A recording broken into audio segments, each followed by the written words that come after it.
The fluorescent lights of Vanderbilt University Medical Center hummed their familiar tune as Dr. Nathan Crawford scrubbed his hands at the surgical sink.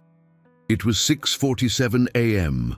on a cold February morning in Nashville, Tennessee, and the sky outside remained dark, heavy with clouds that promised snow.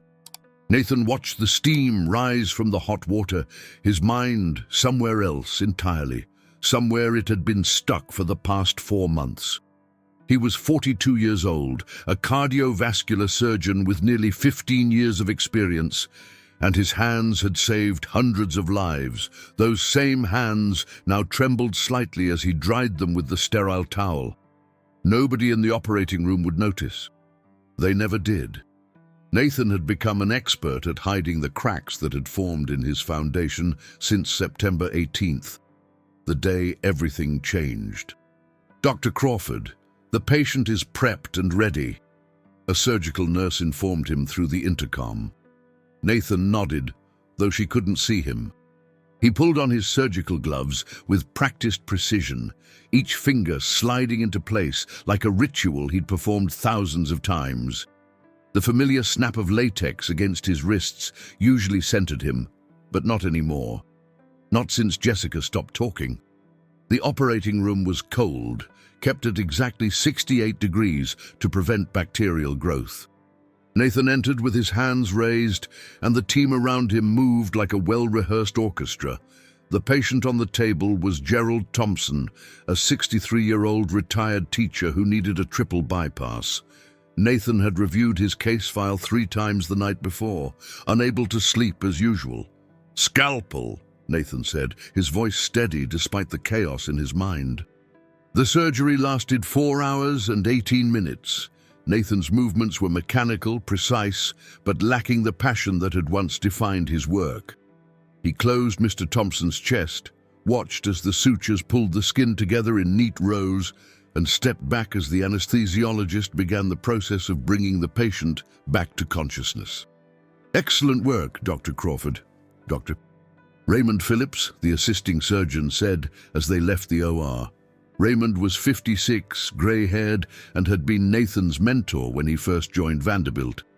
"Though I have to say, you seem distracted lately." Nathan pulled off his surgical cap, running his hand through his dark brown hair, now streaked with more gray than he remembered. "I'm fine, Ray. Just tired." "That's what you've been saying for months," Raymond replied, his voice lowering as they walked down the corridor toward the doctor's lounge. The walls were painted a sterile beige, decorated with framed photos of the hospital's history. "Nathan, we've known each other for 15 years. Talk to me." Nathan stopped walking. The hallway was empty, except for a janitor mopping the floor at the far end, the smell of disinfectant heavy in the air. Outside the windows, snow had begun to fall, light flakes that drifted past the glass like hesitant thoughts. "Jessica still isn't talking," Nathan finally said, his voice barely above a whisper. 4 months, Ray. 4 months of complete silence. "She won't speak to me, won't speak to Claire, won't speak to her therapist. She writes things down sometimes, one-word answers, but mostly she just exists." Raymond placed a hand on Nathan's shoulder. "The therapist said it's trauma-induced mutism. These things take time." "Time," Nathan repeated bitterly. "Everyone keeps telling me about time.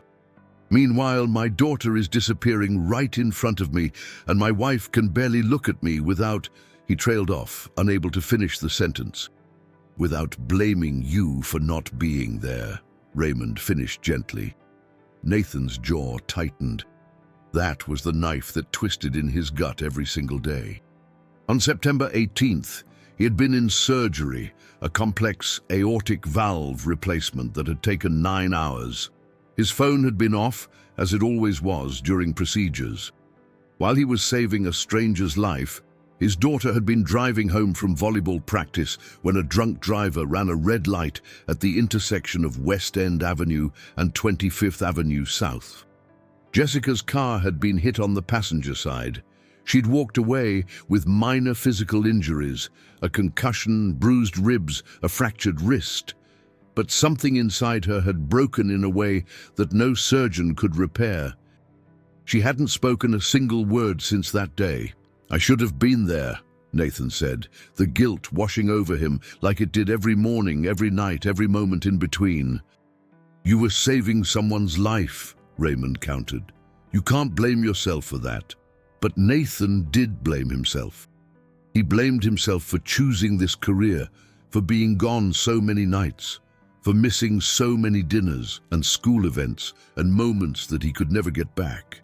He blamed himself for not being the one driving Jessica home that day. Most of all, he blamed himself for not knowing how to fix this.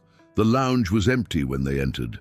Nathan collapsed into one of the worn leather chairs, exhaustion seeping into his bones. The room smelled of stale coffee and antiseptic.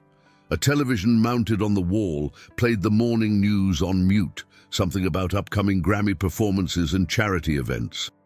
"Have you considered taking some time off?" Raymond asked, pouring himself a cup of coffee from the pot that had been sitting there since the night shift.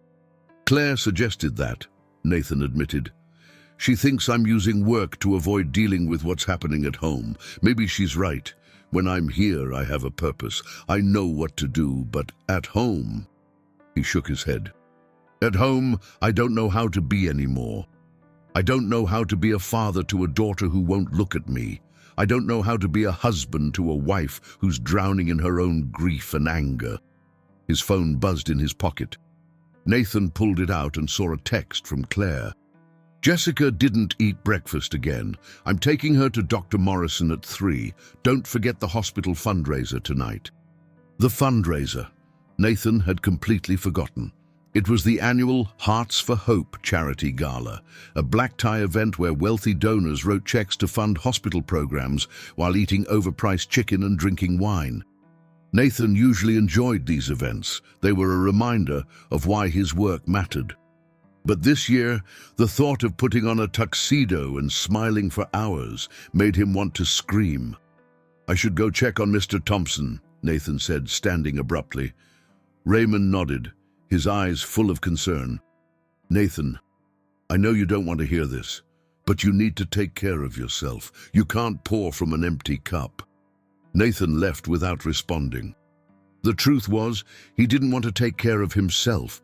He wanted to work until his mind went numb, until the guilt stopped gnawing at his insides, until he could figure out how to save the one person who mattered most. The Crawford house sat on a quiet street in the Green Hills neighborhood, a two-story colonial with white siding and black shutters. Nathan pulled into the driveway at 6:30 p.m., the sky already dark, the temperature hovering just above freezing. Claire's silver Honda was parked in its usual spot, and the windows of the house glowed with warm light that seemed to mock the coldness Nathan felt inside. He sat in his car for a moment, engine off, watching the house like it was a place he no longer recognized. Somewhere inside was his daughter, locked in her silence. Somewhere inside was his wife, carrying a weight of grief and resentment that grew heavier each day. The front door opened, and Claire stepped out onto the porch, wrapping her cardigan around herself against the cold. She was 40 years old, with shoulder-length auburn hair and green eyes that used to light up when Nathan came home. Now those eyes were tired, guarded. "Are you coming in, or are you going to sit out here all night?" she called out. Nathan got out of the car, his breath visible in the frigid air. The walkway to the front door felt longer than it should. Claire stood with her arms crossed, and Nathan could see the exhaustion etched into her face. "How was her appointment?" Nathan asked. "The same. Dr. Morrison is recommending we try art therapy. She thinks Jessica might be more willing to express herself through drawing or painting." Claire's voice was flat, clinical, as if she were discussing a stranger's child. "That's good," Nathan said, though he didn't feel good about anything. "That's progress." "Is it?" Claire's voice cracked slightly. "It's been 4 months, Nathan. 4 months, and our daughter hasn't said a word. Dr. Morrison can't even tell us if she'll ever speak again. She just keeps saying, every case is different and we need to be patient. I'm tired of being patient. Nathan reached for her, but Claire stepped back. The rejection stung, though he'd grown accustomed to it. You need to get ready for the fundraiser, Claire said, her voice returning to that flat tone. I pressed your tuxedo. It's hanging in the closet. You're not coming? Nathan asked, though he already knew the answer. I can't leave, Jessica. Besides, I don't think I can smile and make small talk tonight. You're better at that anyway. Nathan wanted to argue, wanted to say that he wasn't better at anything right now, that he was barely holding it together. But Claire had already gone back inside, and the door closed with a soft click that felt like a verdict. Inside, the house was warm, filled with the smell of something cooking, probably frozen pizza, which had become their default dinner since September. Nathan could hear the television in the living room, some sitcom laugh track that sounded absurd against the backdrop of their reality. Jessica sat on the couch, her legs tucked under her, staring at the screen without really watching. She was 16, with Claire's auburn hair and Nathan's blue eyes, though those eyes seemed dimmer now, like someone had turned down the brightness. She wore grey sweatpants and an oversized Tennessee Titans hoodie, her usual uniform these days. Hey, Jess, Nathan said softly, standing at the edge of the living room. Jessica didn't respond, didn't even acknowledge his presence. Her face remained blank, expressionless, locked in whatever prison her mind had created. Nathan felt the familiar ache in his chest, the one that never went away. He wanted to sit next to her, pull her into a hug, tell her that everything would be okay. But he didn't know if that was true, and Jessica had made it clear through her silence that she didn't want his comfort. I have to go to a hospital event tonight, Nathan continued, knowing she wasn't listening, but unable to stop himself from trying. But I'll be home later.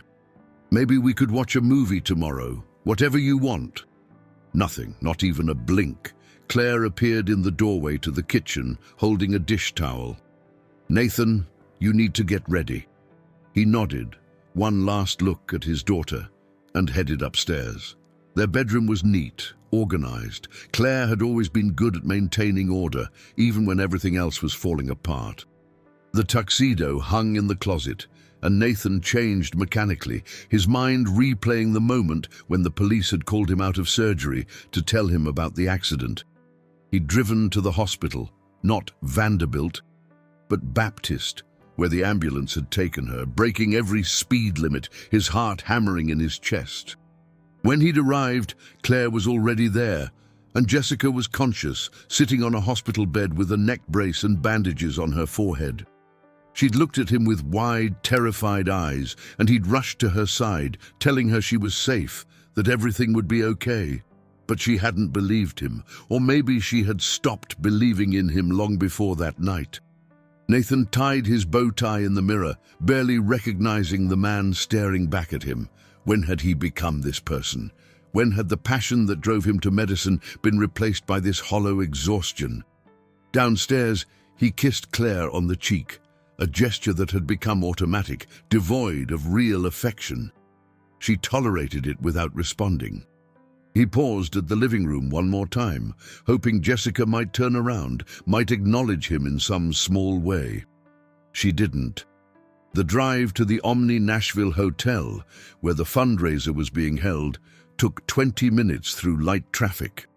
The city lights reflected off the still falling snow, creating a beautiful scene that Nathan couldn't appreciate. The hotel was one of Nashville's finest, a modern building in the heart of downtown with floor-to-ceiling windows and a rooftop terrace that offered views of the city skyline. Nathan handed his keys to the valet and entered the grand ballroom, where the fundraiser was already in full swing.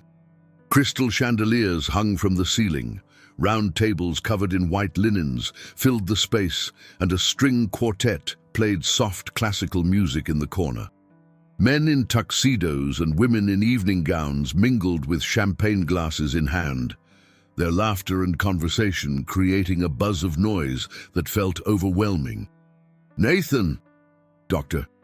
Veronica Hartwell, the hospital's chief of surgery, approached with a warm smile. She was in her late 50s, with silver hair styled in an elegant updo and a navy blue gown that looked expensive. "I'm so glad you could make it. I wanted to introduce you to some potential donors who are particularly interested in our cardiovascular research program." Nathan forced a smile, slipping into the role he'd perfected over the years. "Of course, lead the way." For the next hour, Nathan shook hands, made small talk, explained complex medical procedures in terms that lay people could understand, and smiled until his face hurt. He spoke about breakthrough treatments, survival rates, and the importance of continued funding for research. He was charming, articulate, convincing, everything a good representative of the hospital should be, but inside, he felt like a fraud. How could he talk about saving lives when he couldn't save his own daughter from her silence? "Excuse me," Nathan said to the group he'd been speaking with. "I need to get some air."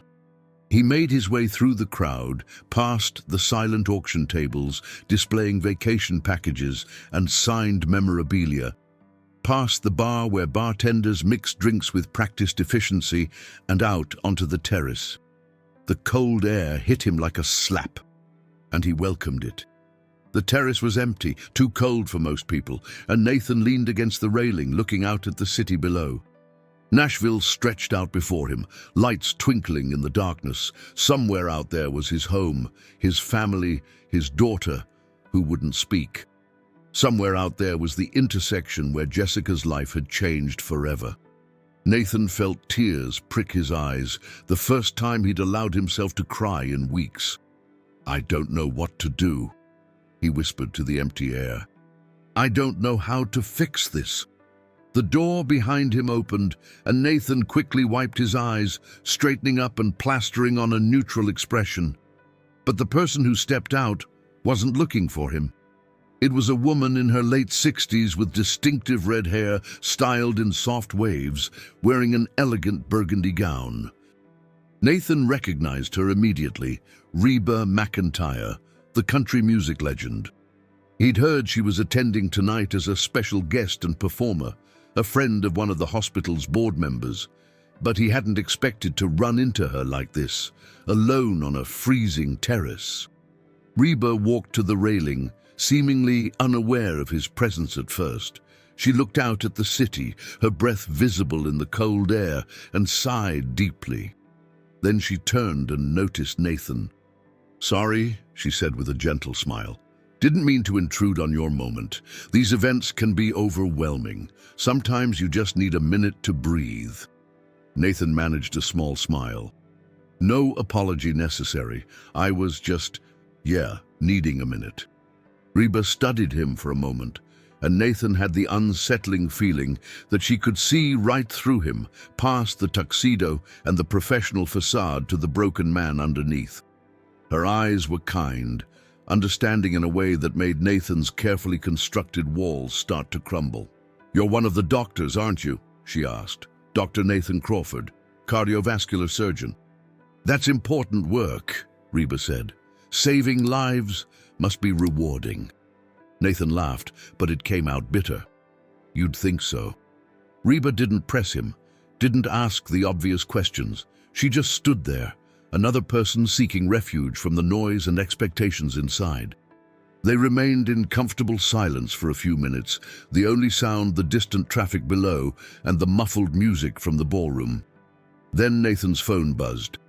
He pulled it out, hoping for a message from Claire, maybe something about Jessica. Instead, it was Dr. Phillips. "Mr. Thompson is stable. Good work today." Nathan stared at the message. Good work. He'd saved Gerald Thompson's life today. The man would go home to his family, would watch his grandchildren grow up, would have more years because of Nathan's skill. But Jessica still wasn't talking. The weight of it all, the guilt, the helplessness, the exhaustion, crashed over Nathan like a wave, His hand started shaking, the phone nearly slipping from his grasp. He gripped the railing, his knuckles white, trying to breathe, trying to hold it together. Reba noticed. Of course she noticed. She moved closer, not saying anything, just present. And then, in a moment that Nathan would replay in his mind for months to come, she did something simple. She reached out and placed her hand over his on the railing. No words, no platitudes or advice. Just human contact, warm and steady. Nathan looked down at her hand covering his, and something inside him broke open. Tears spilled down his cheeks, and he couldn't stop them. His shoulders shook with silent sobs, 4 months of grief and guilt and fear pouring out of him in great shuddering waves. Reba didn't move her hand. She didn't try to fix him or tell him it would be okay. She just stood there, anchoring him with that simple touch, letting him fall apart on a freezing terrace in downtown Nashville, while snow fell gently around them. After what felt like hours, but was probably only a few minutes, Nathan's breathing steadied. He wiped his eyes with his free hand, embarrassed but also strangely relieved. "I'm sorry," he managed to say. I haven't. "You don't need to apologize," Reba said softly. "Sometimes we all need someone to just be there. No words, no solutions, just presence."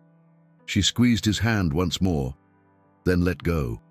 The cold rushed in where her warmth had been, but something had shifted inside Nathan.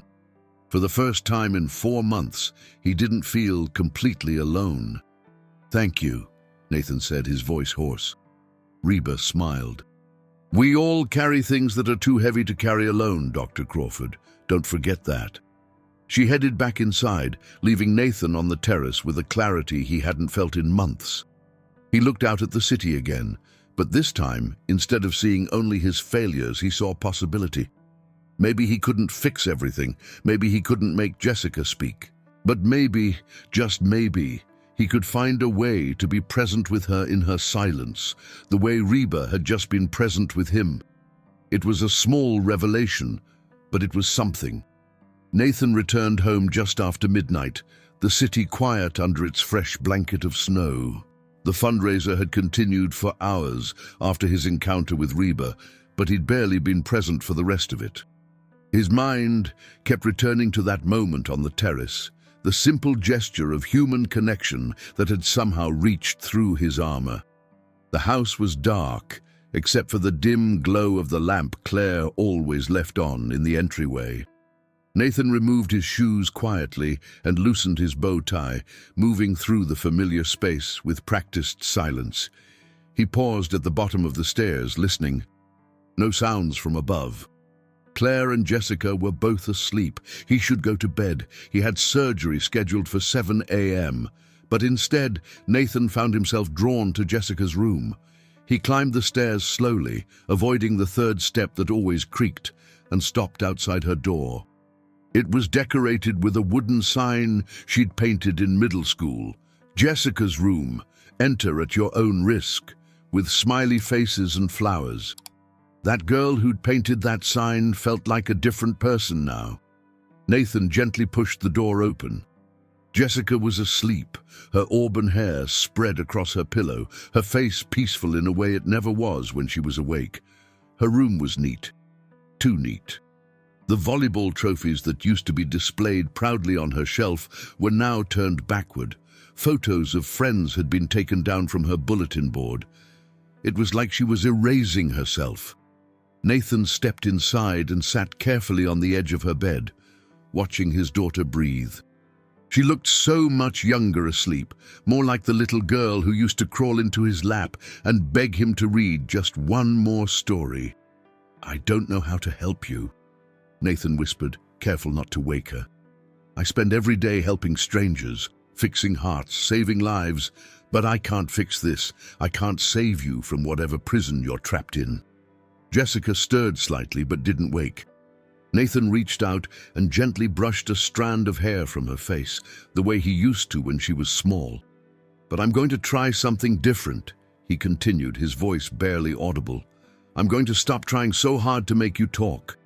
I'm going to just be here, Like someone showed me tonight. No pressure, no expectations, just present. He sat there for a few more minutes, then stood and kissed her forehead. I love you, Jess. I never stopped loving you, not for 1 second. The next morning arrived too soon.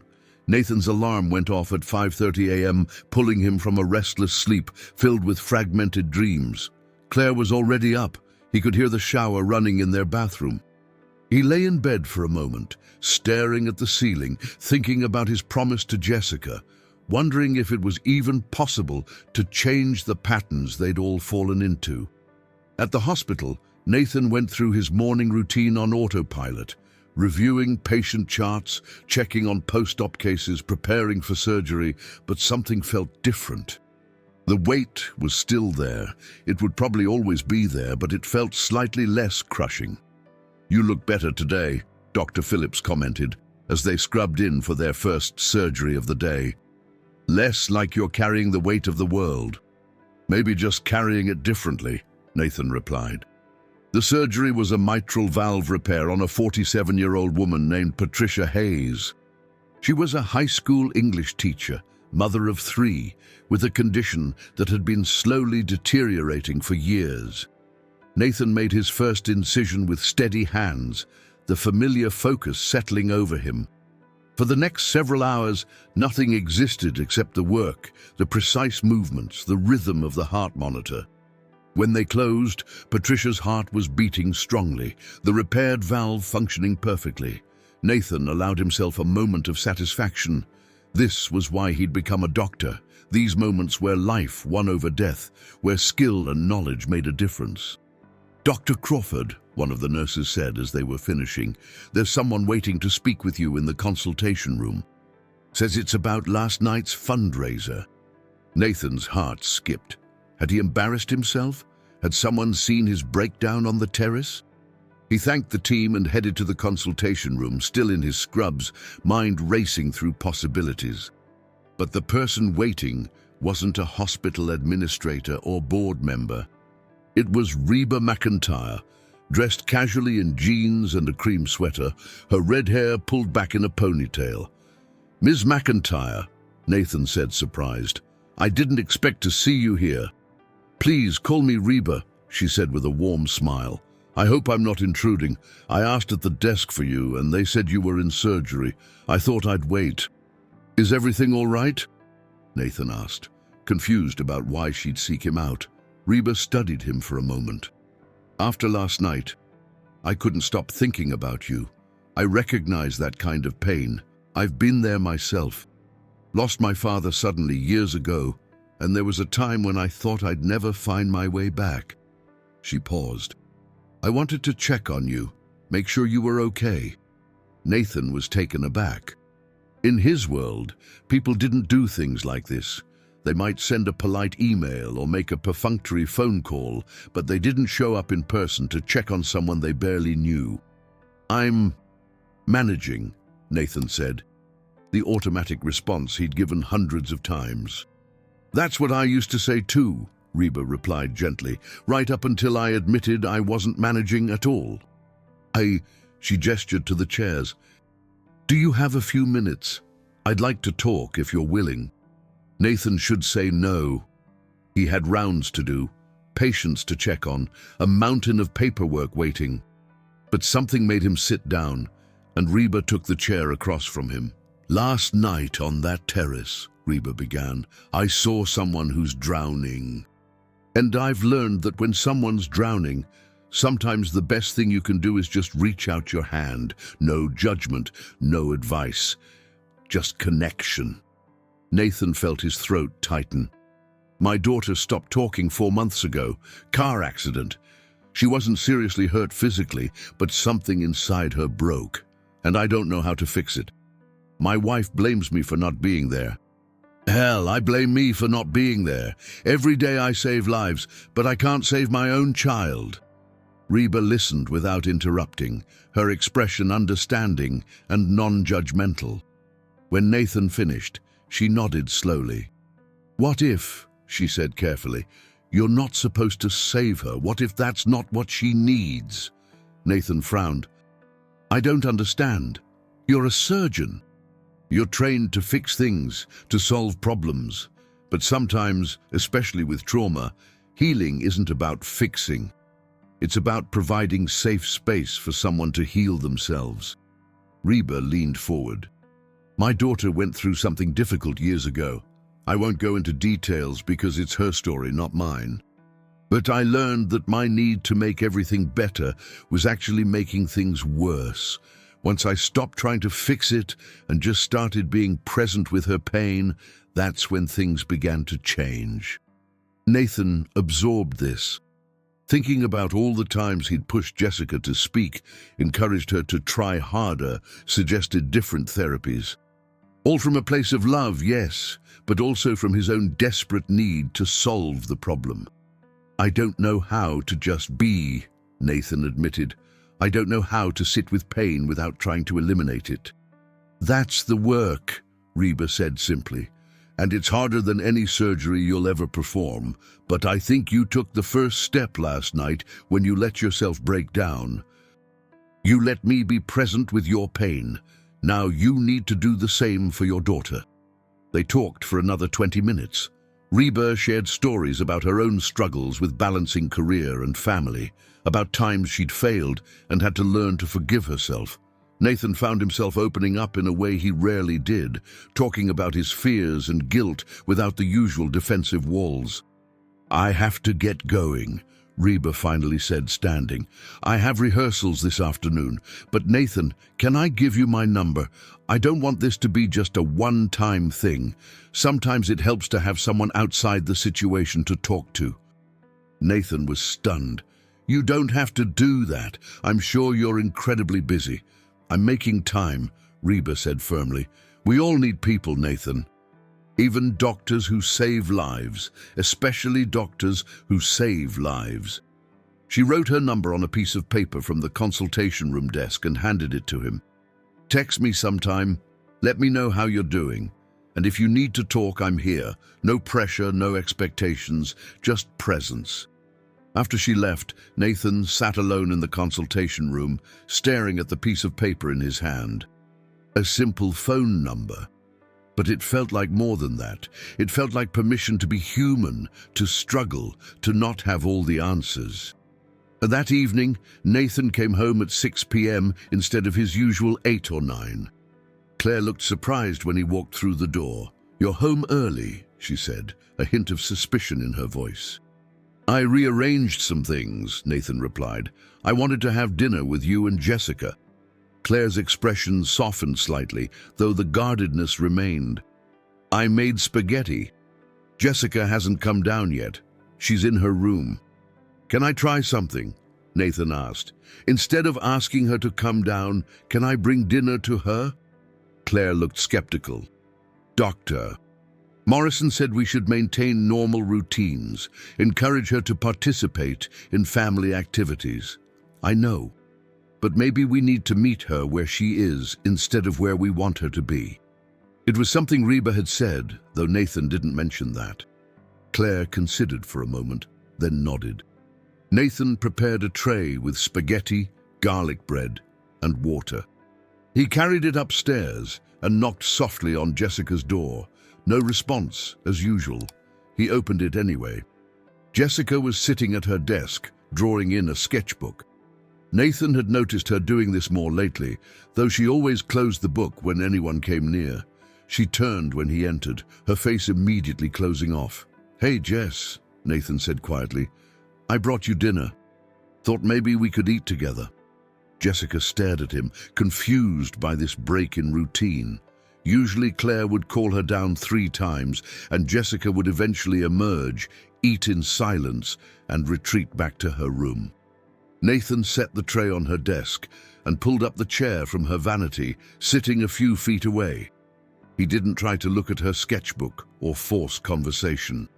He just started eating his own plate of spaghetti that he'd brought up. They sat in silence for several minutes. Jessica eventually picked up her fork and took a small bite, her eyes darting between her food and Nathan, as if waiting for him to start asking questions or pushing her to talk, but Nathan didn't.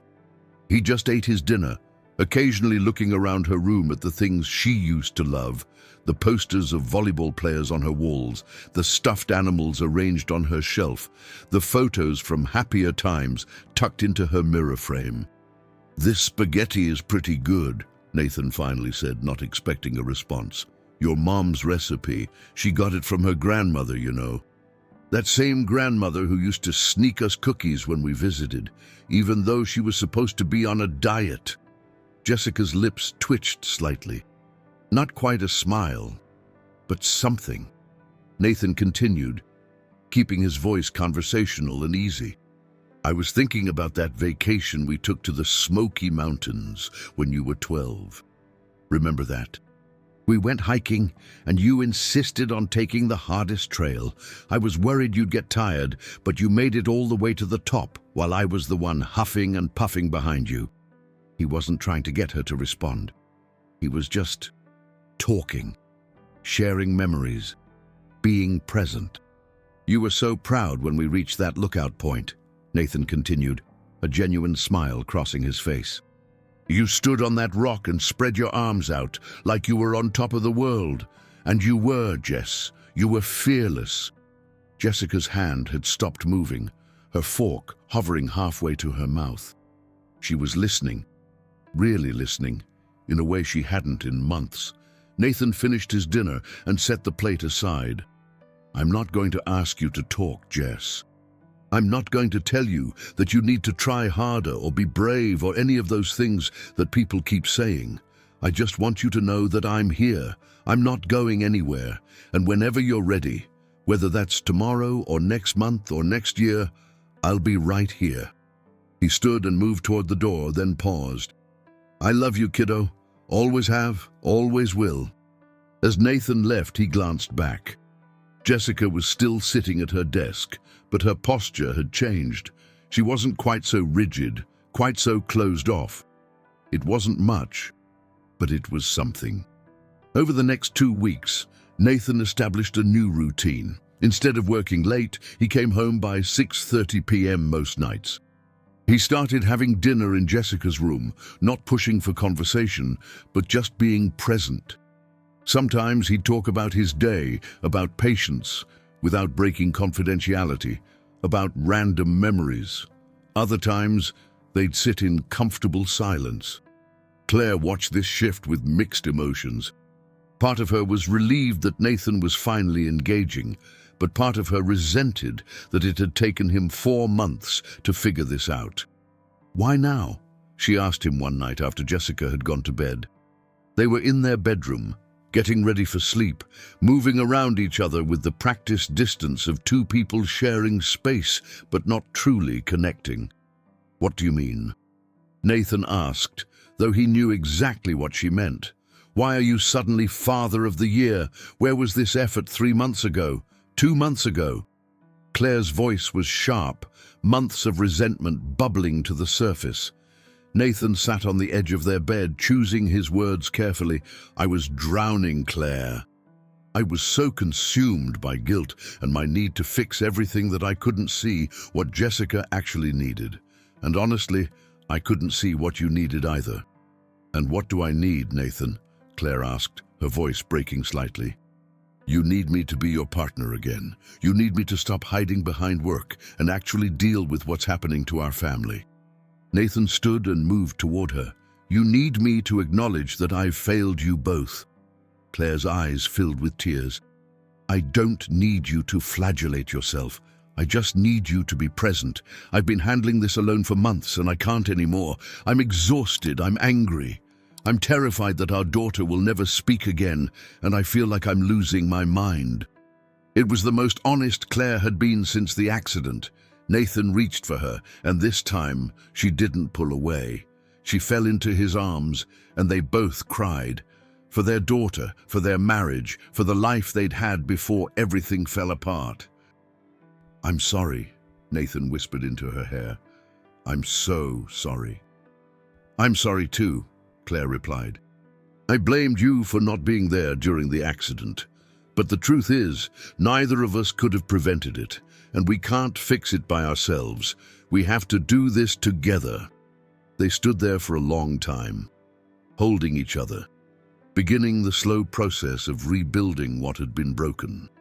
Nathan started texting Reba occasionally, usually late at night when he couldn't sleep. They were simple messages at first. "Having a hard night, appreciate you checking in." Her responses were always kind and encouraging. "Hang in there. Progress isn't linear. Some days are harder than others."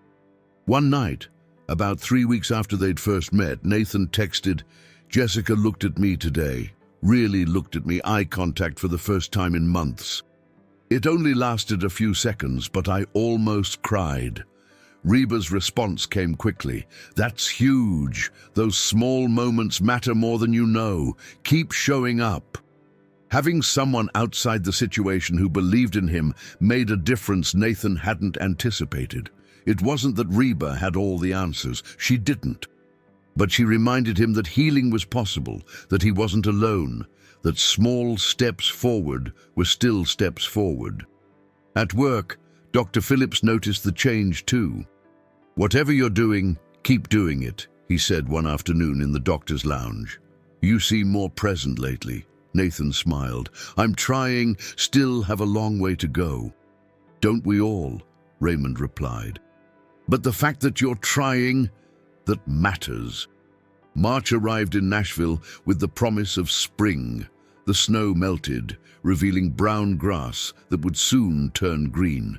Trees began budding, and the temperature crept into the 50s, making the air feel fresh and full of possibility.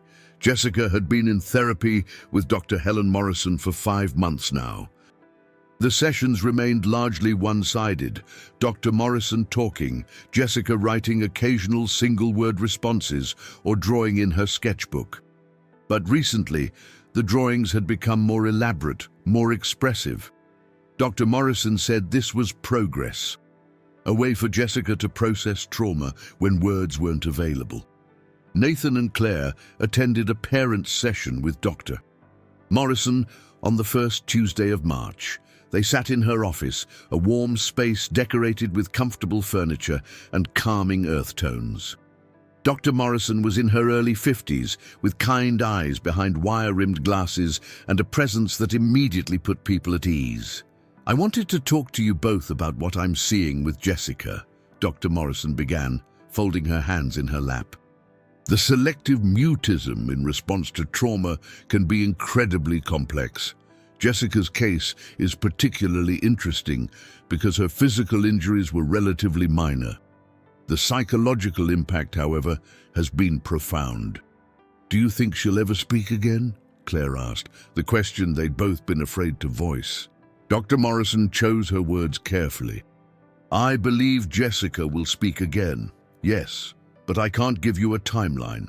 What I can tell you is that the environment you're creating at home matters enormously." "Nathan, Claire tells me you've been spending more time with Jessica, not pressuring her to talk, just being present. That's exactly right." Nathan nodded. "It's been hard. My instinct is to push, to try to solve the problem. But I'm learning to sit with the discomfort. That's significant work," Dr. Morrison acknowledged. "Jessica needs to feel safe enough to be vulnerable. Trauma steals our sense of safety, and speaking, expressing ourselves verbally, is one of the most vulnerable things we do. Jessica is protecting herself by remaining silent." "Protecting herself? From what?" Claire asked. "That's what we're trying to figure out.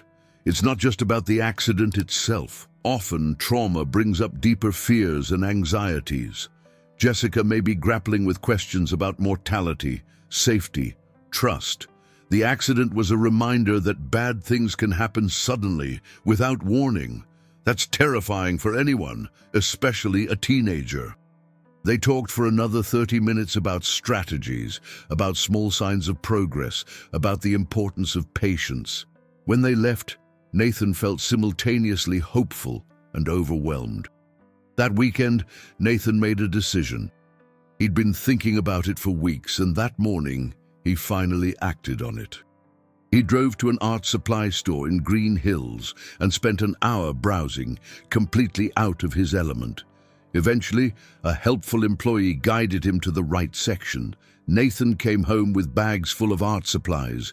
High-quality sketchbooks, professional-grade pencils and charcoal, watercolors, acrylic paints, brushes of every size, canvases. He wasn't sure what Jessica would want to use, so he bought a bit of everything. Claire raised her eyebrows when she saw him carrying everything upstairs. "What's all this?" "I noticed Jessica's been drawing a lot. I thought maybe having better supplies would help. Dr. Morrison said art can be therapeutic." Claire's expression softened. "That's really thoughtful, Nathan." Jessica was in her room, as usual. Nathan knocked and entered with the bags. Jessica looked up from her desk, where she'd been working in her worn sketchbook with the cheap pencils they'd bought at a drugstore months ago. "Hey, Jess, I got you something." Nathan set the bags on her bed. "I wasn't sure what you'd want, so I kind of got everything. If there's other stuff you need, just let me know." Jessica stood and walked slowly to the bed, peering into the bags. Her eyes widened when she saw the contents. She pulled out the sketchbooks, running her hands over the thick quality paper. Then the pencils, the charcoal. Her fingers traced over the paint tubes with something that looked almost like wonder. It was the most animated Nathan had seen her in months. Jessica looked up at him, and for a moment Nathan thought she might speak.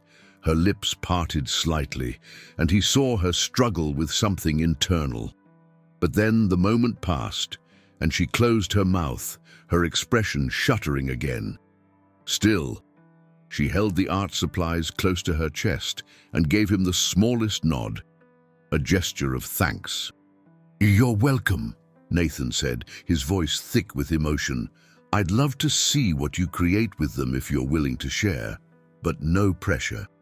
That night, Nathan could hear movement in Jessica's room late into the evening, the sound of pages turning, the scritch-scratch of pencil on paper. Whatever she was working on, she was completely absorbed. The next morning was Sunday. Claire was making pancakes in the kitchen when something unprecedented happened. Jessica came downstairs, carrying one of the new sketchbooks. She walked into the kitchen and stood at the edge of the room, clutching the book to her chest. Nathan and Claire both froze, afraid to move or speak, not wanting to break whatever fragile spell had brought Jessica out of her room. Jessica walked slowly to the kitchen table, where Nathan sat with his coffee and newspaper. She set the sketchbook down in front of him, opened to a particular page, then stepped back, her arms wrapped around herself defensively. Nathan looked down at the drawing, and his breath caught in his throat. It was a charcoal sketch of a car, Jessica's car, crumpled and broken. But surrounding the car were ghostly figures, sketched lightly as if they were barely there.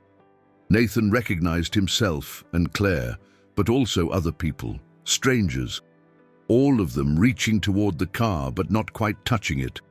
Above the scene, Jessica had drawn a bubble, and inside the bubble was a small figure curled in a fetal position.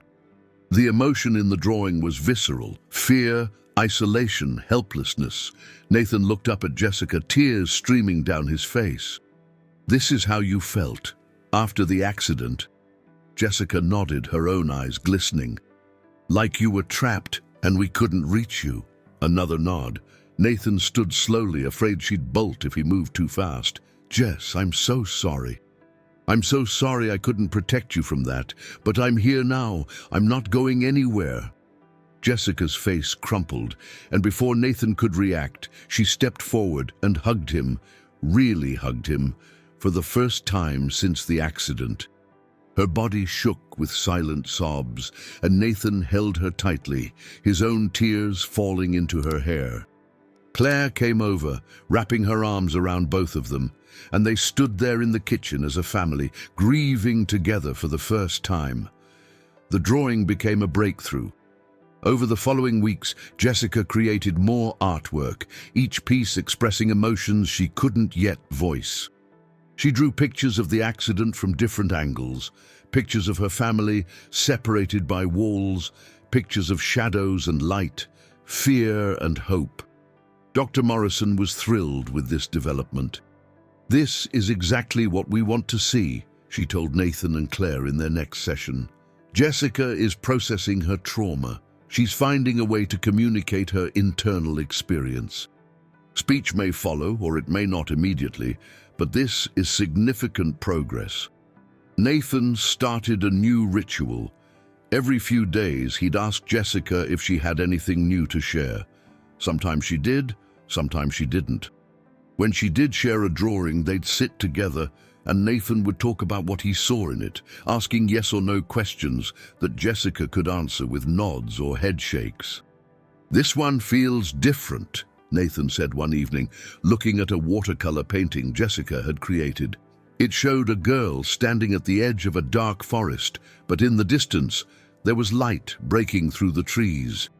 "Like you're finding your way towards something brighter." Jessica nodded, a small smile tugging at her lips. "Are you feeling a bit better?" Nathan asked gently. Jessica hesitated, then shrugged. "Not yes, not no, somewhere in between." "That's okay," Nathan said. "Healing isn't a straight line. Some days are going to be harder than others. But I see you fighting, Jess. I see you trying, and I'm so proud of you." Jessica leaned her head against his shoulder, a gesture of trust that made Nathan's heart swell. Nathan continued his irregular text conversations with Reba, updating her on Jessica's progress. He'd sent her photos of some of Jessica's drawings, with Jessica's permission, conveyed through a nod. "These are incredible," Reba texted back. "She's talented and brave. It takes courage to express pain like this." "I never knew she had this gift," Nathan replied. "I was so focused on volleyball and academics that I didn't see her artistic side. Now you do.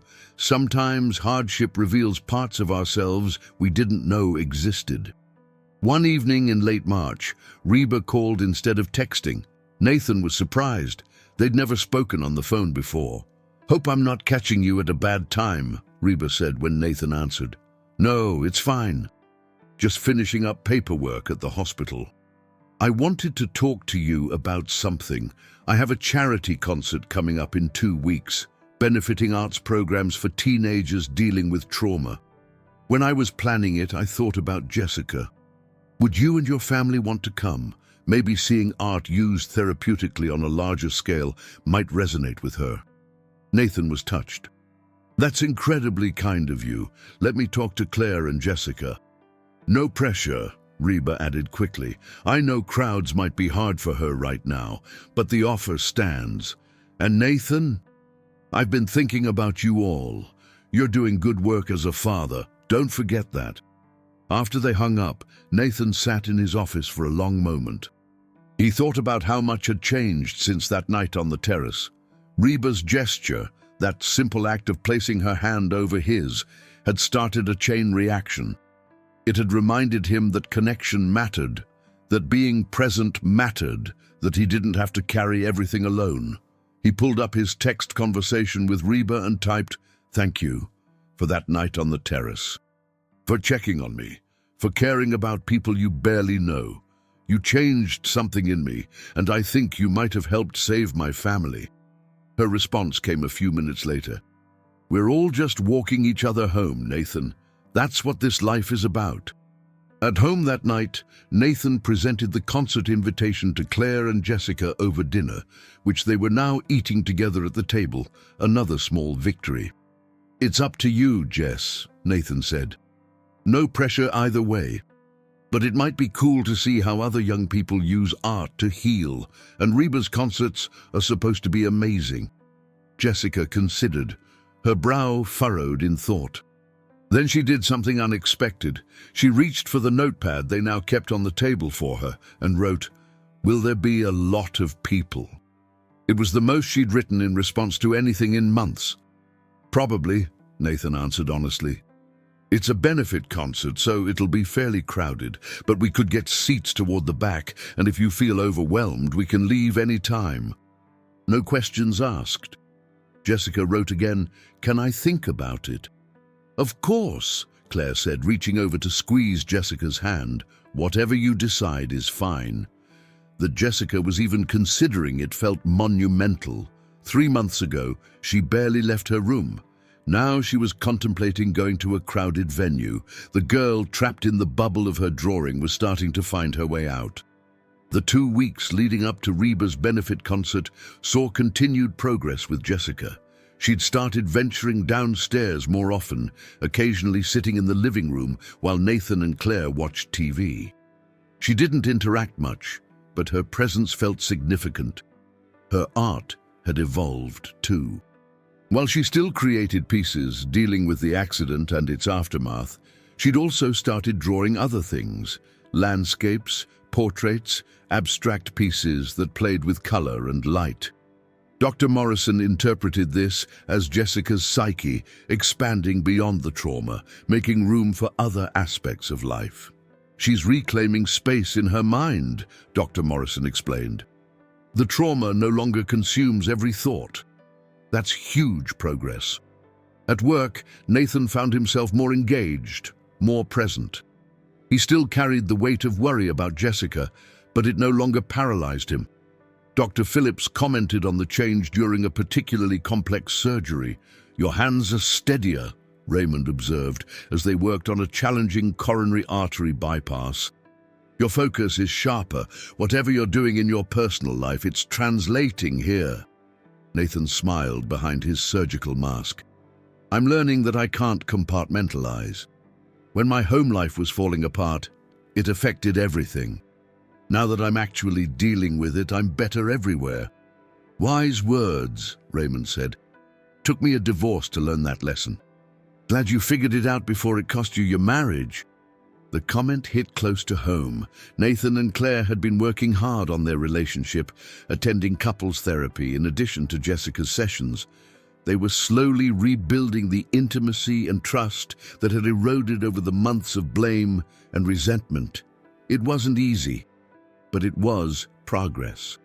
3 days before the concert, Jessica still hadn't decided if she wanted to go. Nathan didn't push, though he'd already secured tickets just in case. Then something happened that made the decision for her. It was a Saturday afternoon, and Nathan was doing yard work, raking the winter debris from the flower beds, preparing the garden for spring. Jessica came outside, a rare venture beyond the house, and sat on the porch steps watching him work. Nathan glanced over, surprised but pleased. "Hey, Jess. Nice day, isn't it?" The temperature was in the mid-60s, the sun bright but not too hot. Birds sang in the trees, and neighbors were out walking dogs or working on their own yards. It felt almost normal. Jessica nodded, pulling her knees up to her chest and wrapping her arms around them. She watched Nathan for several minutes, then reached for her ever-present sketchbook and started drawing. Nathan continued working, occasionally making casual comments about the garden, about their neighbors, about nothing particularly important. After about 30 minutes, he took a break, grabbed a bottle of water from the cooler Claire had set out, and sat on the steps next to Jessica. "Can I see what you're working on?" he asked. Jessica showed him. She'd drawn the scene before her, the yard, the house, Nathan with his rake. But in the drawing there were 2 figures instead of one. Nathan and a younger version of Jessica, both working in the garden together. "Is this a memory?" Nathan asked gently. Jessica nodded, then wrote in the margin, "I miss being that girl." Nathan's heart clenched. "The girl who helped me in the garden, who wasn't afraid." Another nod. Tears sliding down Jessica's cheeks. "Jess, that girl is still in there. She's just hurt right now.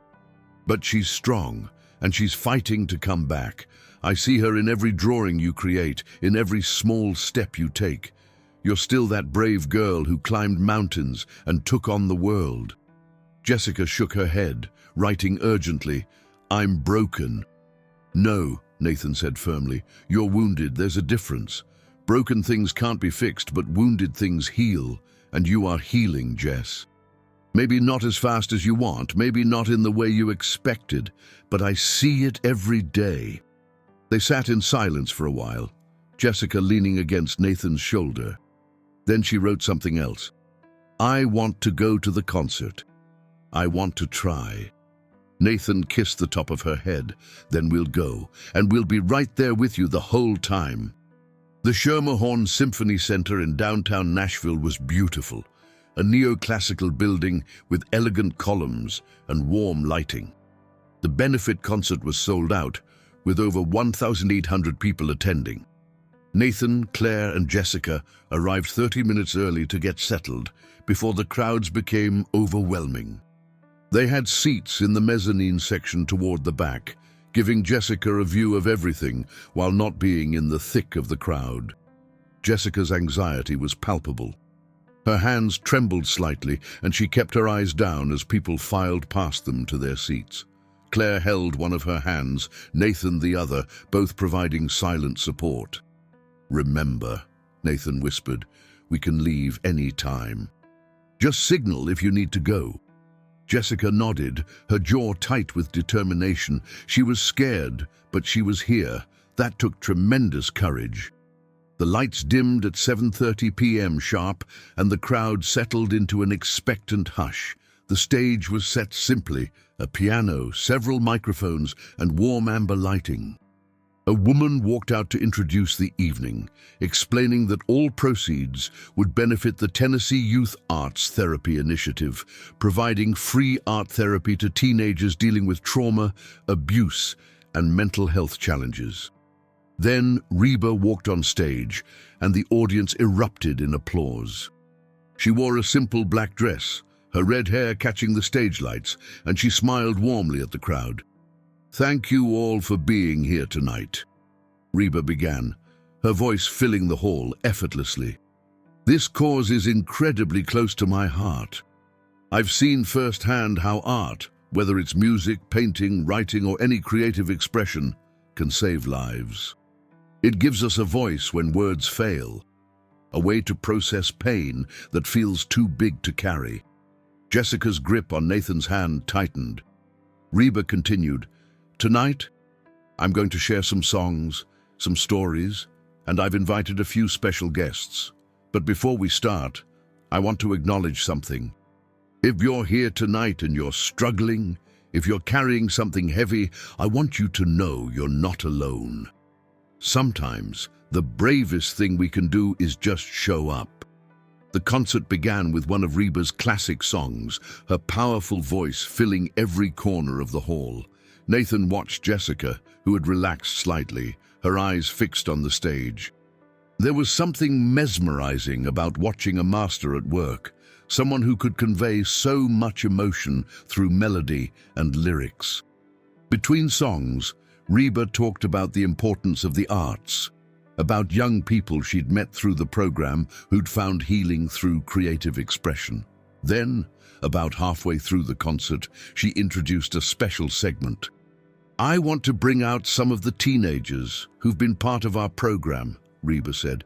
"They're going to share their art with you. Some have chosen to display visual art on the screens. Others will perform music or poetry. Each of these young people has been through something difficult, and they've used art to process it. I'm so proud of their courage." Over the next 30 minutes, Nathan watched as teenagers took the stage one by one.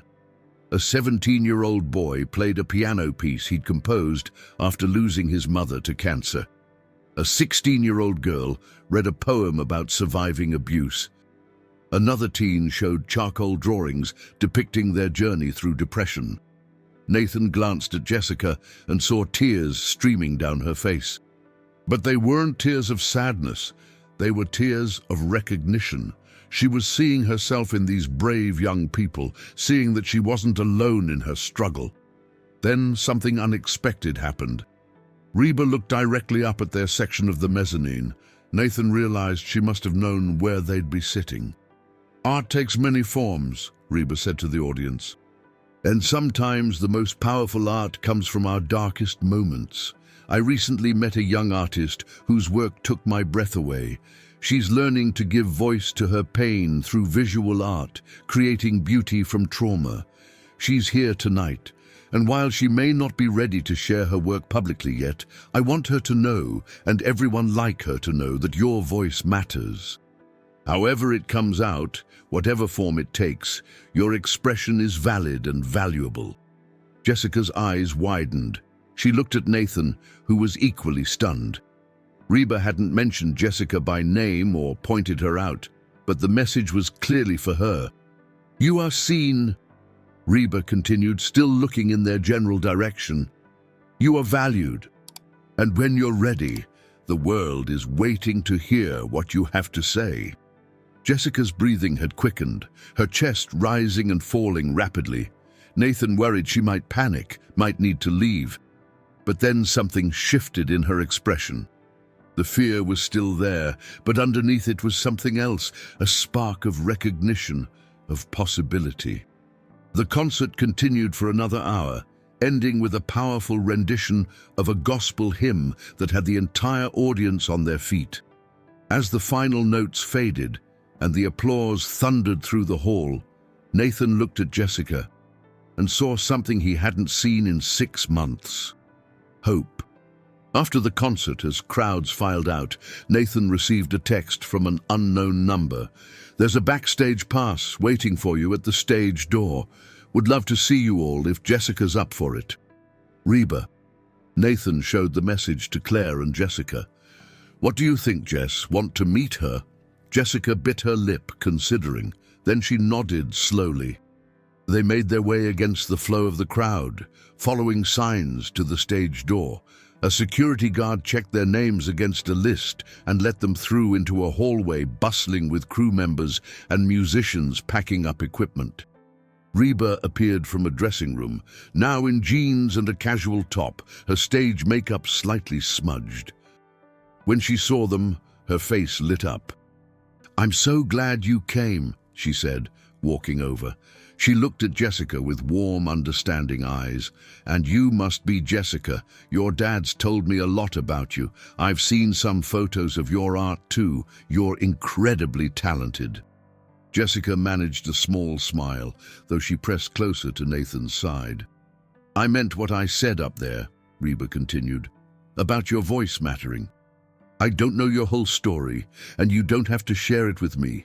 But I know what it's like to feel like the world is too loud, too much, too scary to face. Art saved me more than once." She gestured to a quiet corner away from the bustle. They sat on equipment cases, an unlikely gathering in a backstage hallway. "When my father died," Reba said, her voice soft, "I couldn't sing for months.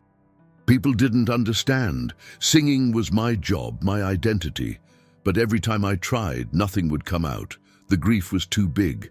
It wasn't until I started writing songs about it, putting the pain into lyrics on paper where nobody had to hear them, that I found my way back."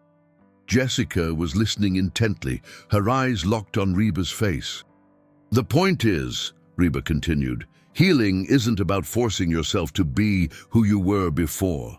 It's about discovering who you're becoming after. You're not broken, honey. You're transforming." Jessica's hand crept into her jacket pocket and pulled out her small sketchbook. She'd brought it as she brought it everywhere. She hesitated, then opened it to a recent drawing. It showed a butterfly emerging from a cocoon, but the butterfly's wings were still wet, still forming. Underneath, Jessica had written, "Not ready to fly yet." Reba studied the drawing, then looked at Jessica with tears in her eyes. "But you will be, and that's okay. Butterflies can't rush the process. They emerge when they're ready." Then Reba did something remarkable. She reached into her bag and pulled out a beautiful leather-bound journal. "This is what I use to write my songs. I want you to have it. Fill it with your art, your thoughts, whatever wants to come out. And someday, when you're ready, maybe you'll share it with the world, or maybe you won't, and that's okay too. Art doesn't always have to be public to be powerful." Jessica took the journal with trembling hands. She clutched it to her chest, and for a moment Nathan thought she might speak. Her lips parted, her breath caught. But the words still wouldn't come. Instead, Jessica did something else. She stepped forward and hugged Reba, a genuine, heartfelt embrace. Reba held her gently. "You're going to be okay, sweetheart. I believe that with my whole heart. The drive home was quiet, but it was a different kind of quiet than the oppressive silence that had characterized the past 6 months. Jessica sat in the back seat clutching her new journal, occasionally running her fingers over the smooth leather cover. Claire held Nathan's hand in the front seat, and he could feel her emotions through that simple touch: gratitude, hope, cautious optimism. When they got home, Jessica went upstairs but left her bedroom door open. A first. Nathan and Claire could hear her moving around, and after a few minutes, Jessica came back downstairs carrying something. It was a drawing she'd created weeks ago but never shown them. She handed it to Nathan. The picture showed 3 figures, clearly Nathan, Claire, and Jessica, standing on a bridge. The bridge was partially broken with gaps and missing pieces, but the 3 figures were holding hands, forming a chain that spanned the gaps. At the bottom, Jessica had written, "We're broken, but we're together." Nathan's vision blurred with tears. "Yes, Jess, yes we are, and together we'll rebuild this bridge, one piece at a time." Jessica nodded, then surprised them both by sitting between them on the couch. Claire put an arm around her daughter, and Nathan did the same, and they sat there as a family, healing together in the silence. Spring settled fully into Nashville by mid-April. The city bloomed with dogwoods and azaleas, the air sweetened with the scent of flowering trees. Vanderbilt's campus, visible from Nathan's office window, became a patchwork of green and pink and white. Jessica had been working intensively with Dr. Morrison, and the sessions now incorporated art therapy as a primary tool. She filled page after page of the journal Reba had given her, creating a visual narrative of her internal journey. Some pages were dark, heavy with charcoal and pain. Others were lighter, watercolors depicting hope and healing. Nathan had framed several of Jessica's drawings, with her permission, hanging them in the hallway upstairs. Each morning he'd pause before one particular piece, a self-portrait Jessica had created, showing her face half in shadow, half in light. The eyes in the drawing were haunting, but not hopeless. They were the eyes of someone fighting their way back. At work, Nathan had found a new balance. He still performed surgeries with skill and dedication, but he no longer used work as an escape. He'd cut back his hours slightly, delegating more to his capable team, making sure he was home for family dinners most nights. "You've changed," Dr. Phillips told him one morning over coffee. "Not just in your work-life balance, but in how you approach patients. You're more present with them, more emotionally available." Nathan considered this. "I think going through this with Jessica taught me something I'd forgotten. Medicine isn't just about fixing bodies, it's about seeing the whole person, understanding their pain, being present with them in their struggle. That's the kind of doctor that changes lives," Raymond said with approval. On a Saturday morning in late April, something extraordinary happened. Nathan was in the kitchen making pancakes, a weekend tradition he'd reinstated. When Jessica came downstairs earlier than usual, she sat at the kitchen table, watching him work. "Morning, Jess," Nathan said with a smile. "Blueberry or chocolate chip today?" Jessica opened her mouth, and Nathan saw her struggle with something internal. Her hands gripped the edge of the table, her knuckles white with effort.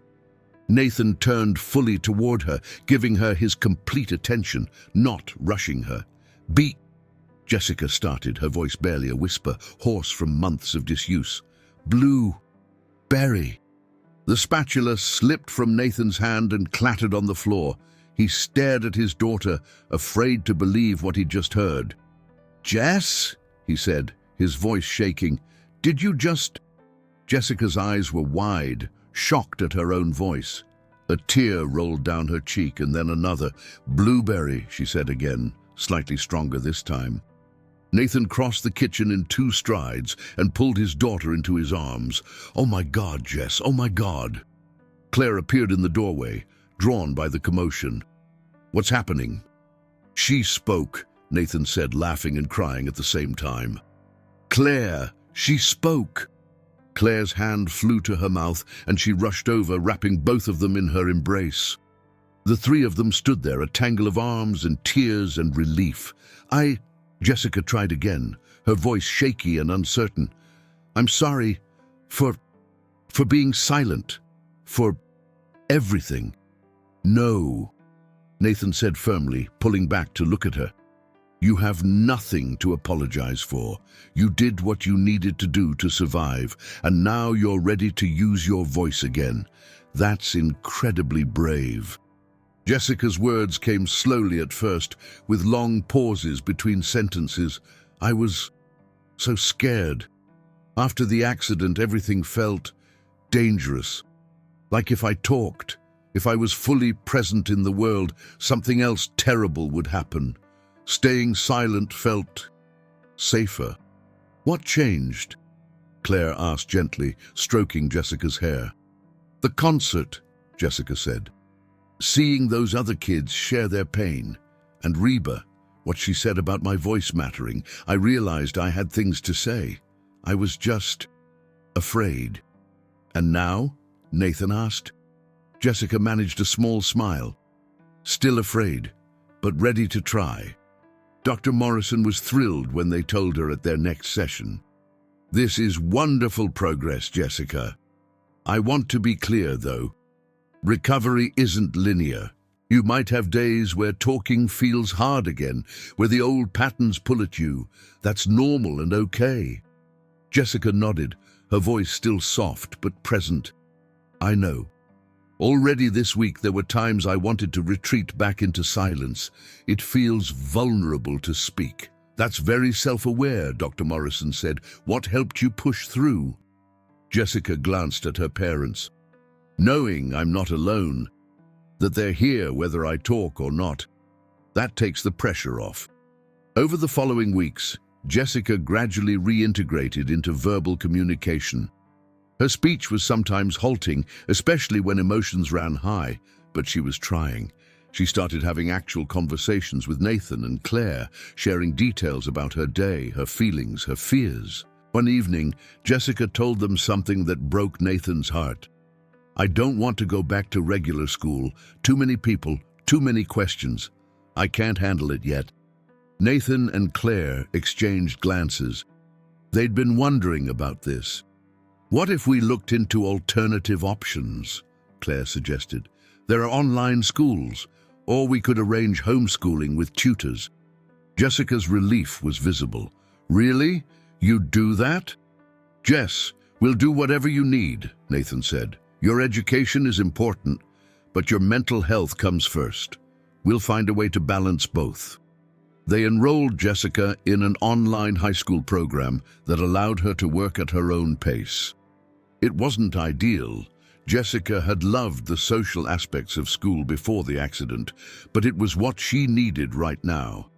Dr. Morrison supported the decision, noting that reducing stress would help Jessica's continued healing. In early May, Nathan received a call from Reba. Hey, stranger, haven't heard from you in a while. How's everyone doing? Nathan filled her in on Jessica's progress, the return of her voice, the ongoing healing. That's wonderful, Reba said, genuine joy in her voice. I knew she had it in her. Sometimes people just need to know someone believes in them. I can't thank you enough, Nathan said. That night on the terrace, the concert, the journal. You've been a part of our healing journey in ways you probably don't even realize. We're all connected, Reba replied. My daddy used to say that kindness ripples out like stones in a pond. You never know how far the effects will reach. I'm just glad I could be there when you needed someone. They talked for a while longer, and before hanging up, Reba said, Tell Jessica I'd love to see more of her art sometime, if she's willing to share. No pressure, just genuine interest. Nathan promised to pass along the message. That weekend, Nathan had an idea. He'd been thinking about it for weeks, and finally, he approached Jessica with it. What if we took a trip? He suggested. Just the three of us. A long weekend somewhere peaceful, the Smoky Mountains maybe, like we used to visit. Jessica looked uncertain. I don't know if I'm ready for that. We'd take it slow, Claire added. Stay in a quiet cabin, do some hiking if you feel up to it, or just relax. No pressure, no agenda, just time together. Jessica thought about it for several days before agreeing. They rented a cabin near Gatlinburg for Memorial Day weekend, a secluded place surrounded by forest with a view of the mountains. The drive took about 3.5 hours. Jessica was quiet for most of it, but it was a contemplative quiet rather than an anxious one. She sketched in her journal, occasionally looking out the window at the changing landscape. The cabin was perfect, rustic but comfortable, with a wraparound porch and rocking chairs overlooking the mountains. That first evening, they sat on the porch as the sun set, painting the sky in shades of orange and pink.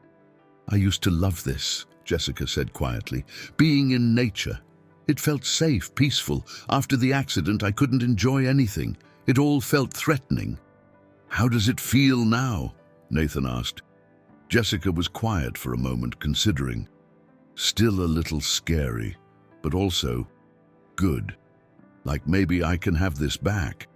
They spent the weekend hiking gentle trails, cooking meals together in the cabin's kitchen, and talking in ways they hadn't in years. Jessica opened up about the accident in more detail, the terror of the impact, the confusion afterward, the guilt she'd felt for being afraid when she'd only had minor injuries. "People kept telling me how lucky I was," Jessica said one afternoon as they sat by a stream, "that I could have died, that I should be grateful, and I knew they were right, but I felt so broken inside. I felt guilty for not being grateful, for being traumatized when others had it worse." "Trauma isn't a competition," Claire said gently. "Your pain is valid, regardless of how it compares to anyone else's." "That's what Dr. Morrison says," Jessica replied. "I'm starting to believe it." On their last morning there, Nathan woke early and found Jessica already on the porch, painting in her journal. The sun was just rising, casting golden light through the trees. "Morning," Nathan said softly, not wanting to startle her. "Morning, Dad." Jessica had started calling him Dad again, instead of the silence or the occasional formal Nathan she'd used early in her therapy. Each time felt like a gift. "Can I see what you're working on?" Jessica showed him. It was a watercolor of the view before them, mountains, trees, the sun breaking through. In the foreground, she'd painted 3 figures on the porch, their faces turned toward the light. "That's beautiful, Jess. I want to send a copy to Reba," Jessica said, "to thank her. I've been working on a letter too, trying to explain what her words meant to me." Nathan's heart swelled with pride. "I think she'd love that." Jessica set down her paints and turned to Nathan. "Dad, I need to tell you something. I know you've been carrying guilt about the accident, about not being there. I heard you and Mom talking about it, but I need you to know. It wasn't your fault. And I never blamed you. I was angry at the world, at the randomness of bad things happening, but not at you." Nathan felt tears spring to his eyes. "Thank you for saying that, Jess. I've been carrying that weight for so long. I know. But you can put it down now. We're okay, we're healing." Jessica paused, then added, "All of us." Back in Nashville, life continued to move forward.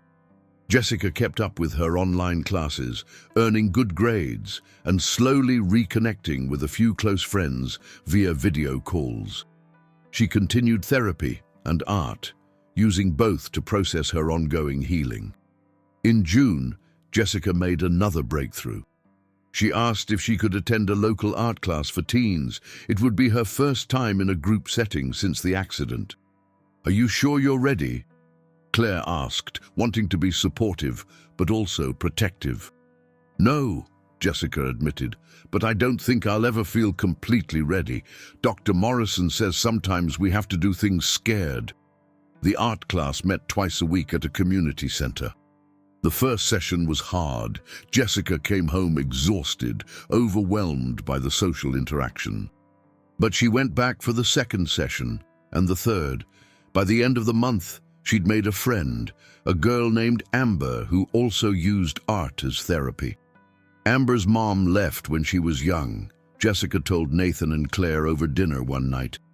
"She has abandonment issues and anxiety. We understand each other, you know? We don't have to pretend everything's fine."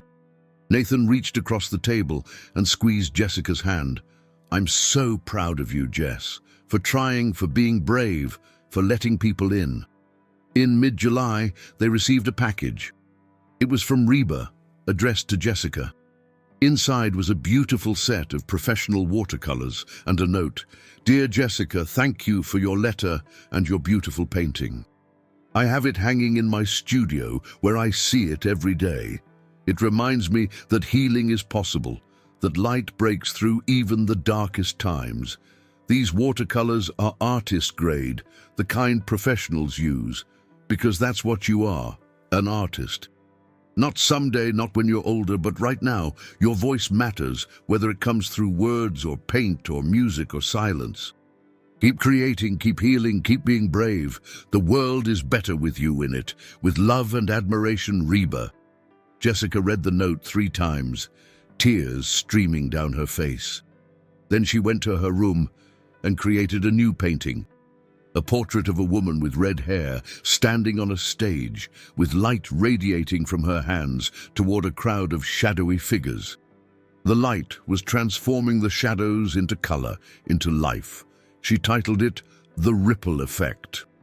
August brought another milestone. Jessica's therapist suggested she might be ready to try returning to in-person school part-time for her junior year.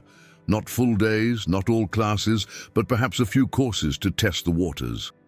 "I'm terrified," Jessica admitted to Nathan. "What if I can't do it? What if I fall apart again?" "Then we'll figure it out," Nathan said simply. "Jess, healing isn't about never being scared or never struggling. It's about knowing you have support when you do." Jessica enrolled in 2 classes, art and English literature. She'd attend those in person and continue the rest online. Her first day back, Nathan drove her to school and walked her to the art classroom. "You've got this," he said, hugging her at the door. "I've got this," Jessica repeated, more to herself than to him. She went inside and Nathan waited in the parking lot, phone in hand in case she needed him. But the call never came. 2 hours later, Jessica emerged with a cautious smile. "How was it?" Nathan asked. "Hard, weird, but also kind of good. The art teacher is amazing, and I knew a few people in the class. They didn't ask a million questions. One girl just said, 'Good to see you back,' and that was perfect." As fall arrived and Jessica settled into her new routine, Nathan reflected on how much had changed in a year. Last September, his family had been shattered, his daughter trapped in silence, his marriage crumbling. He'd been drowning in guilt and helplessness, going through the motions of life without really living. Now, in September again, things were different. Jessica was talking, laughing sometimes, creating art that took his breath away. She still had hard days. Therapy was ongoing and Dr. Morrison said it would likely continue for years. But she was living again, engaging with the world on her own terms. Claire and Nathan had rebuilt their marriage into something stronger than before. They'd learned to communicate better, to support each other, to prioritize their relationship alongside their careers and parenting. And Nathan had learned something crucial. He didn't have to fix everything. Sometimes the most powerful thing he could do was simply be present, to offer his hand, the way Reba had offered hers on that cold terrace night. In late September, almost exactly 1 year after the accident, Jessica did something remarkable. She asked if she could organize a small art show at the community center featuring work from teens who used art as therapy. The proceeds would benefit the Tennessee Youth Arts Therapy Initiative, Reba's charity. "I want to give back," Jessica explained. "Art saved me. Maybe it can save someone else too." Nathan and Claire helped her organize it. Jessica reached out to Reba, who immediately offered to attend and bring media attention to the event. Amber and several other students from Jessica's art class agreed to participate. The show was scheduled for a Saturday in mid-October. The week before, Jessica was nervous but determined, curating pieces, arranging the space, preparing artist statements. "I wrote something," she told Nathan the night before the show, "a statement about my work and my journey. Do you want to read it?" Nathan read the typed page she handed him. "A year ago, I stopped speaking. A car accident stole my voice, not physically, but emotionally. I retreated into silence because the world felt too dangerous, too unpredictable, too much. Art gave me a way to speak when words wouldn't come. Each drawing, each painting was a word I couldn't say out loud. Together, they formed sentences, paragraphs, a story of trauma and healing. I'm speaking again now, but art remains my truest voice. It allows me to say things that are too complex, too painful, too beautiful for words alone. This collection represents my journey from darkness toward light. Some pieces are heavy, uncomfortable to look at.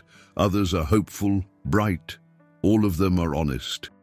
If you're going through something difficult, if you feel voiceless or broken, please know you are not alone. There are people who see you, who believe in you, who will hold your hand in the darkness. Art, in whatever form calls to you, can light the way. To my parents, who never gave up on me even when I'd given up on myself, thank you.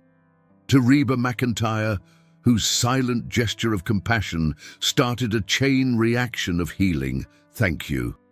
To everyone who uses their voice, their art, their presence to make this world a little less scary for those of us who are struggling, thank you. We are all works in progress. We are all becoming. Jessica Crawford, age 16. Nathan couldn't speak through his tears. He just pulled his daughter into a fierce hug. The art show was beautiful, the community center gallery filled with people, friends, family, supporters of the charity, local media. Jessica's work was displayed prominently, 20 pieces chronicling her journey from the dark charcoal sketches of the accident to the vibrant watercolors of healing. Reba arrived early, making sure to view all the art before the crowds got too thick. She stood for a long time in front of Jessica's centerpiece, a large mixed media work titled Finding Voice. It showed a figure emerging from shadow, mouth open, with words and colors and music notes flowing out, transforming into butterflies. "This is extraordinary," Reba told Jessica. "You have a real gift." Jessica blushed. "I'm thinking about applying to art schools after I graduate, maybe making this my career."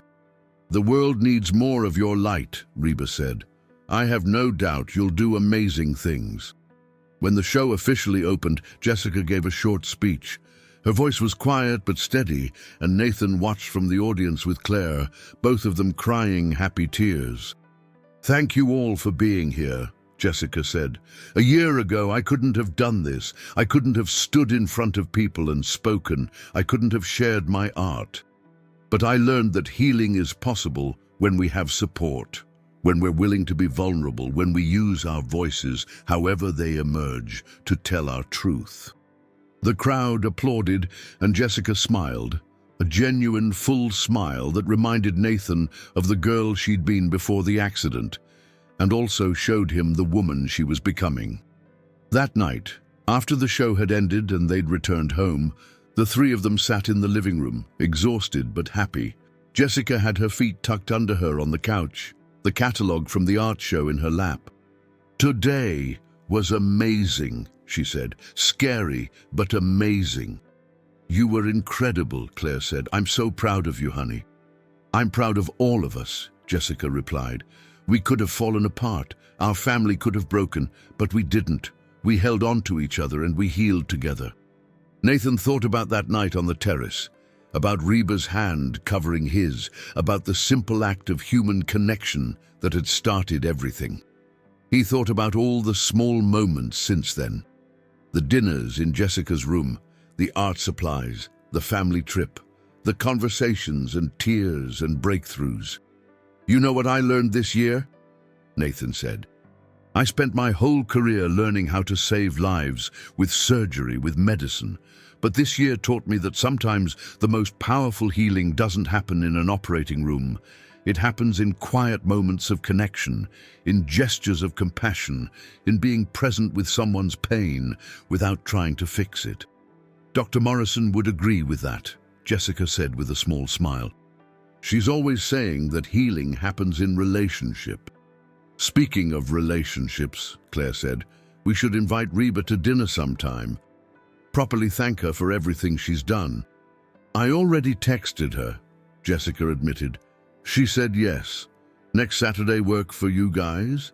Nathan laughed. Works for me. I'll even cook, something better than spaghetti. They sat in comfortable silence for a while, the three of them together, healing and healed, broken and mended, forever changed by what they'd been through, but also stronger for it. Outside, the Nashville night was cool and clear, stars visible despite the city lights. Somewhere out there, other families were struggling, other people were trapped in silence, other lives were being changed by simple gestures of compassion. But in this moment, in this house, in this family, there was peace, there was hope, there was love, and there was voice. Sometimes quiet, sometimes uncertain, but always present, always growing stronger. Jessica opened her journal, the leather-bound one Reba had given her, now almost full, and began to draw. Nathan and Claire watched as a new image emerged. 3 figures holding hands, standing on a complete bridge with light all around them. Underneath, Jessica wrote, "We made it across, together." Nathan looked at his daughter, at his wife, at the life they'd rebuilt from the ashes of trauma. He thought about the silent gesture on a terrace that had changed everything, about the power of presence, about the ripples of kindness that spread farther than anyone could imagine. "Yes," he said softly. "Yes, we did."